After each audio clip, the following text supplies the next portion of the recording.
ಎಲ್ಲರಿಗೂ ಜೈ ಭೀಮ್ ಬಂಧುಗಳೇ. ಈ ತಿಂಗಳ 30ನೇ ತಾರೀಕು ಬೆಳಗ್ಗೆ 10 ಗಂಟೆಗೆ ಬೆಂಗಳೂರಿನ ಫ್ರೀಡಂ ಪಾರ್ಕ್ನಲ್ಲಿ ನಮ್ಮ ಹಕ್ಕುಗಳಿಗಾಗಿ ಮಹತ್ವದ ಹೋರಾಟ ಆರಂಭವಾಗುತ್ತಿದೆ. ಕರ್ನಾಟಕ ಪರಿಶಿಷ್ಟ ಜಾತಿ ಪರಿಶಿಷ್ಟ ಪಂಗಡಗಳ ಭೂ ಪರಭಾರೆ ನಿಷೇಧ ಕಾಯ್ದೆ PTCL ಆಕ್ಟ್ 1978-79ರ ಈ ಪವಿತ್ರ ಕಾನೂನನ್ನು ಕಾಪಾಡಬೇಕಾದವರೇ ಇಂದು ಅದನ್ನು ಉಲ್ಲಂಘಿಸುತ್ತಿದ್ದಾರೆ. ಭ್ರಷ್ಟ AC, DC, tahsildar, sub registrar, case worker, RI, VA ಸೇರಿಕೊಂಡು ಕಂದಾಯ ಇಲಾಖೆಯನ್ನು ದುರ್ನೀತಿಯ ಅಂಧಕಾರಕ್ಕೆ ತಳ್ಳುತ್ತಿದ್ದಾರೆ. ಮೆರಿಟ್ ಇರುವ ಕೇಸ್ಗಳನ್ನು ತಳ್ಳಿ ಹಾಕುವುದು, ನೆಪ ಹೇಳಿ ನ್ಯಾಯವನ್ನು ವಿಳಂಬ ಮಾಡುವುದು, ಲಂಚ ಪಡೆದು ಕೇಸ್ಗಳ ದಿಕ್ಕು ತಪ್ಪಿಸುವುದು, ಇದು ಎಷ್ಟರ ಮಟ್ಟಿಗೆ ಸರಿ ಹೇಳಿ? ಆದ್ದರಿಂದ ನಮ್ಮ ಬೇಡಿಕೆ ಏನೆಂದರೆ, ಮಾನ್ಯ ಮುಖ್ಯಮಂತ್ರಿಗಳು ಗಮನಹರಿಸಿ ತಪ್ಪು ತೀರ್ಪು ನೀಡುವ ಭ್ರಷ್ಟ ಅಧಿಕಾರಿಗಳಿಗೆ ಕಠಿಣ ಶಿಕ್ಷೆ ವಿಧಿಸಬೇಕು.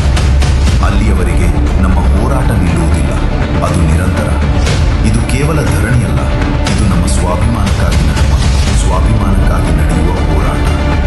ಆದ್ದರಿಂದ ಎಲ್ಲ ಜಿಲ್ಲೆಗಳ ಭೂ ವಂಚಿತ ಬಂಧುಗಳು ಹೆಚ್ಚಿನ ಸಂಖ್ಯೆಯಲ್ಲಿ ಭಾಗವಹಿಸಿ ನಿಮ್ಮ ಹಕ್ಕಿಗಾಗಿ, ನಿಮ್ಮ ಭವಿಷ್ಯಕ್ಕಾಗಿ ಸ್ವಾಭಿಮಾನದಿಂದ ಈ ಹೋರಾಟದಲ್ಲಿ ಕೈಜೋಡಿಸಿ.